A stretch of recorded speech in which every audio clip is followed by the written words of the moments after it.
पाथर्डी फाटा गुलमोहर नगर या रहिवासी भागातील बार रेस्टॉरंटला 400 रहिवाशांचा लेखी विरोध असताना कोणीच त्याची दखल घेत नसल्यामुळे पुन्हा एकदा गांधीगिरी पद्धतीने देवीची आरती करून आंदोलन छेडण्यात आले। 2 दिवसांमध्ये बार बंद झाला नाही तर रास्ता रोको आंदोलन करण्यात येईल असा रहिवाशांनी इशारा दिलाय। या संदर्भामध्ये श्रुती नाईक या रहिवासी महिलेने पुढाकार घेऊन जिल्हाधिकारी कार्यालय, पोलीस आयुक्तालय नाशिक, इंदिरानगर पोलीस स्टेशन, महानगरपालिका आयुक्त नाशिक, राज्य आणि शुल्क कर विभाग येथील सगळ्या अधिकाऱ्यांना लेखी निवेदन दिले। याची कोणीच दखल घेत नसल्यामुळे संतप्त झालेल्या महिला रहिवाशांनी गणपती दुर्गेची आरती करत गांधीगिरी पद्धतीचे आंदोलन केले।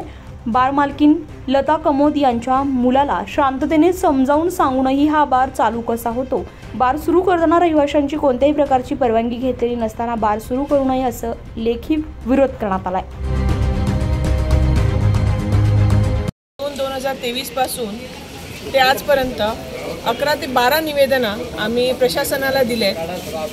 पोलीस आयुक्त असो, महानगरपालिका आयुक्त असो, या सगळ्यांपर्यंत आम्ही ही निवेदनं पोहोचवली आहेत। एक्साइज ड्यूटी साहेब, गर्जे साहेब, त्यांनाही आम्ही निवेदनं दिलेली आहे। पण निवेदनं देऊन प्रशासन आम्हा रहिवाशांना काहीच साथ देत नाही आहे। आणि हे जे हा जो बार आहे, एंजल बार, हा स्वतः तिथे 4 दिवसानंतर 5 दिवसानंतर बार सुरू करतो। तिथे झोपडपट्टीमधले मुलं तिथे येतात, अल्पवयीन मुलं मुली तिथे येतात।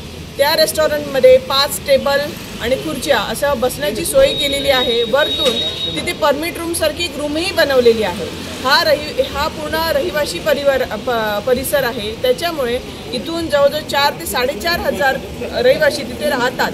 400 लोकांचा आत्ताच सह्या देऊन आम्ही निवेदनं त्यांच्या पुढे केली आहे। आज शेवटी त्यांना आम्ही स्मरणपत्र म्हणून त्यांना प्रत्येक अधिकाऱ्यांना परत दिलेली आहे। ह्याच्या पुढे जर समजा तिथे आंदोलन आणि रास्ता रोको झाला तर आम्ही नागरिक जिम्मेदार नसणार। ह्याला फक्त आणि फक्त प्रशासक जिम्मेदार राहतील।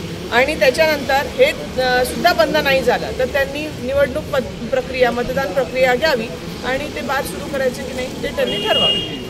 उत्तर महाराष्ट्र लाईव्हसाठी प्रतिनिधी नितीन चव्हाण, सिडको।